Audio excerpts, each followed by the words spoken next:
Hi, I'm Hannah. 2 days before my wedding, my dream dress was returned to me in shreds. My soon-to-be sister-in-law, Beth, handed me a receipt with wide-eyed concern, claiming the cleaners had destroyed it. But when I found the scissors hidden in her car, I realized the truth. Beth had sabotaged me. It all started 6 months ago when Ben proposed.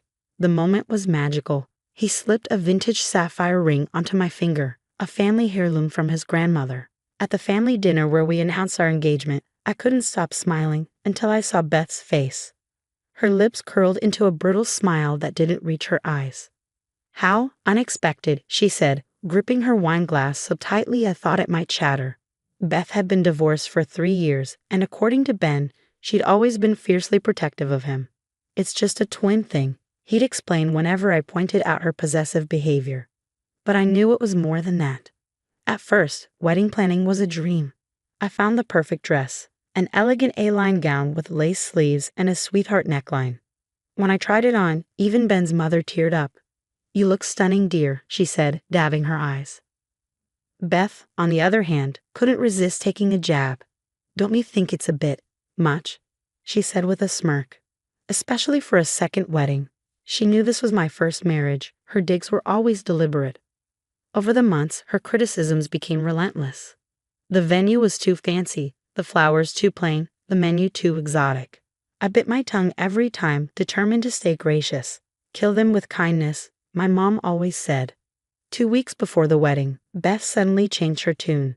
She offered to help with the details, even volunteering to take my dress to the cleaners. "Let me handle it," she said sweetly. "I know an amazing place that worked wonders with my gown." I hesitated, but Ben encouraged me. Maybe she's finally trying to help. Give her a chance. Against my instincts, I handed over the dress. The excuses began almost immediately.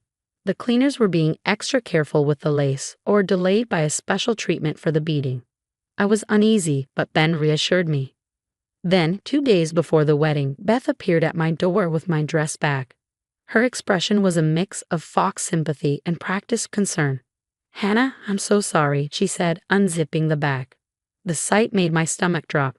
My beautiful gown was shredded, lace ripped apart, silk ribbons hanging in tatters, the beading scattered like debris. Beth produced a receipt with a trembling hand. "The cleaners feel awful. Their machine malfunctioned. They'll cover the cost, of course." I was speechless. My dress, my wedding. It felt like everything was ruined. Beth hovered, patting my shoulder. "Maybe it's a blessing in disguise," she said. "Something simpler might suit you better. I still have my old gown. We could alter it." Her words were a knife twist, but something didn't add up. The receipt she handed me looked off. The address wasn't familiar, so I Googled it. The business didn't exist.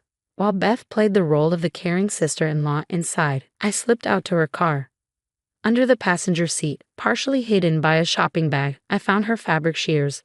Caught in the blades were threads that perfectly matched my dress. My hands shook as I took photos. When I returned, Beth was showing Ben bridal shops on her phone. "We'll find something for her. Don't worry," she cooed. But the glint in her eyes when she glanced at the destroyed dress betrayed her satisfaction. "Actually," I said, my voice sharper than I intended, "I think we should call the police." Beth's head snapped up. "The police? Don't be ridiculous, Hannah. It's just a dress." "A dress that was cut up with these," I said, holding up my phone to show the photos of her scissors. The blood drained from her face. Ben looked at the photos, then at Beth. "Beth, is this true?" She stammered, her composure cracking. "I don't know what she's talking about. Those could be anyone's scissors." I wasn't done. "And this receipt," I added, holding it up. "The business doesn't exist. Care to explain that?" Beth's mask shattered. "You're trying to steal my brother," she screamed, tears streaming down her face. "You're not good enough for him. You never were." Ben stared at her, horrified. "Beth, what's wrong with you?" "She's ruining everything." Beth sobbed. "We're twins, Ben.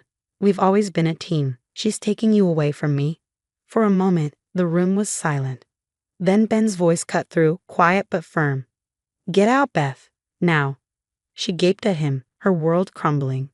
"You're choosing her over me?" "I'm choosing sanity," he replied. "And I'm done with this." Beth stormed out, slamming the door behind her. I sank onto the couch, tears spilling over as I stared at the ruined dress. Ben took my hand. "We'll figure it out," he promised. Together. The dress was gone and the wedding was in chaos. But in that moment, I realized Beth's battle wasn't just against me, it was with herself. And as much as I wanted to move forward, I knew she wasn't finished yet. As I stared at my ruined wedding dress that evening, my best friend Megan stormed in armed with reinforcements, 3 bottles of wine, and a fierce determination to fix this disaster. "I can't believe she went this far," Megan said, inspecting the shredded fabric. Then her lips curled into a wry smile. "Actually, I totally can. Remember the Christmas party incident?" Oh, I remembered. Beth had accidentally spilled red wine on my white sweater right after I'd given Ben a rare first edition book as a gift. She claimed she tripped, but the smirk on her face told the real story. "We need a plan," Megan declared. "You can't let her win." Before I could respond, my phone buzzed with notifications. Texts from Beth's friends.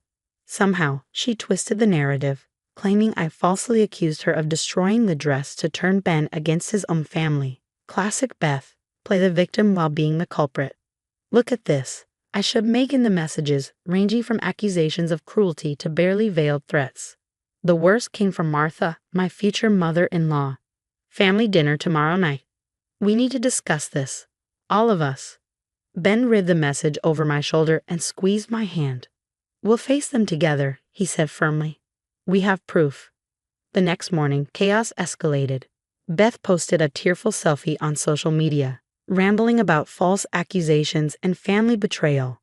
Comments poured in, calling her a victim and me a monster. Then, the wedding venue called. Someone claiming to be me had canceled our reservation, and they'd already booked another wedding. I didn't need a detective to know who was behind it.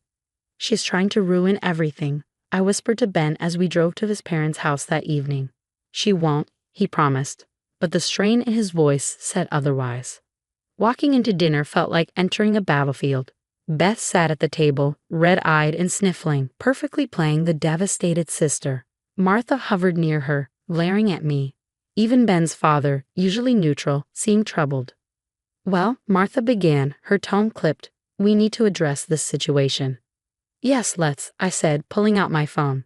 "Let's start with the evidence." Before I could continue, Beth burst into tears. "I can't believe she's still accusing me. I was only trying to help. The cleaners ruined the dress, and now she's blaming me to tear this family apart." "Beth," Ben said firmly, "we found your scissors." Her crocodile tears stopped instantly. "Anyone could have put those there. She's framing me because she doesn't want me at the wedding." Martha nodded sympathetically. "Hannah, sweetheart, wedding stress can make people irrational. Maybe you're seeing things that aren't there." That's when I played my trump card. "Actually," I said, pulling up a video on my phone, "I have something else to show you." Beth's face went pale. After finding the scissors, I checked my building's security cameras. The footage showed Beth entering with my dress bag late at night and leaving hours later. The timestamps matched perfectly. Beth stammered as the video played. "That's not, I mean, and here's the fake receipt you gave me," I continued. "I called every cleaner in town. None of them ever had my dress. Care to explain that?" The room went silent.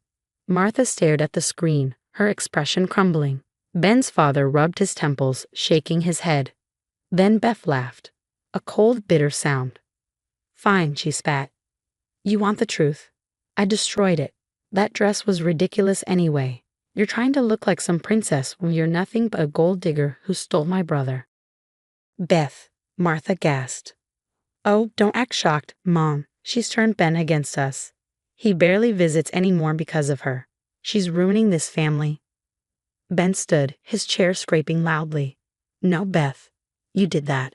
Your jealousy, your manipulation, your lies. That's what's destroying this family." "Jealousy?" Beth shrieked, her voice cracking. "She's not good enough for you. None of them were. I'm the only one who truly understands you, who truly loves you." The silence that followed was suffocating. Martha covered her mouth, finally seeing her daughter's obsession for what it was.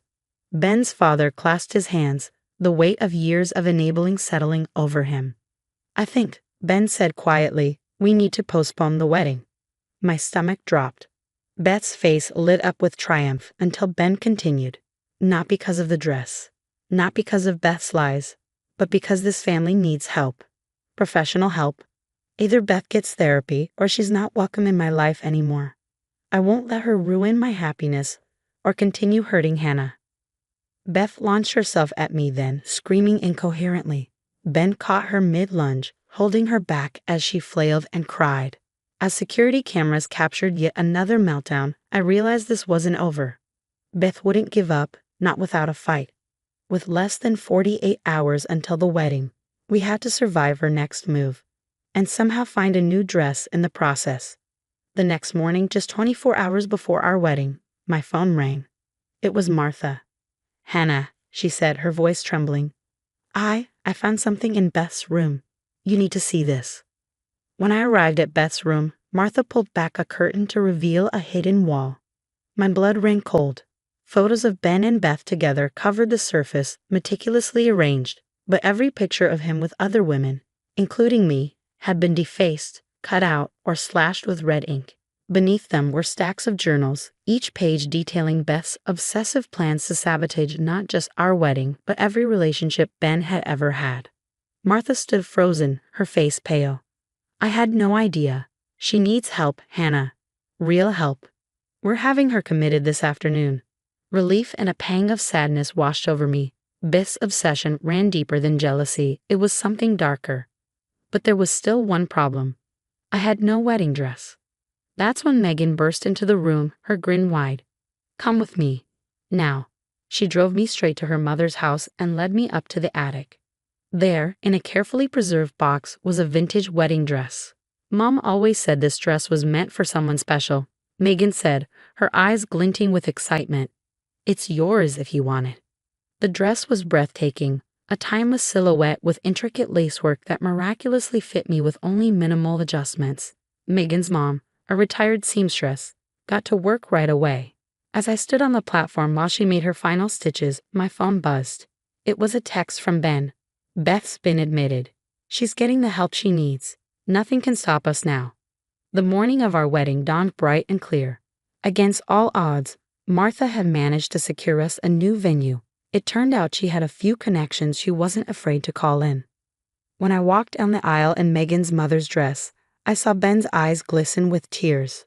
Beth's empty seat was a stark reminder of everything we'd endured, but also a symbol of hope for her healing and for our future.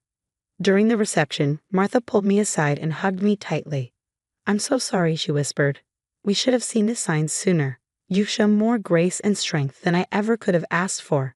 You're the daughter I've always wanted." Later, as Ben and I shared our first dance, he pulled me close and whispered, "Beth's doctor says with time, she might be able to have a healthy relationship with us again." I rested my head on his shoulder and said softly, "Someday. But for now, this is our moment." Looking around at the laughter and joy that filled the room, I felt a deep sense of peace. Beth had tried to break us, but instead, she'd shown us the strength of our love and the resilience of our bond.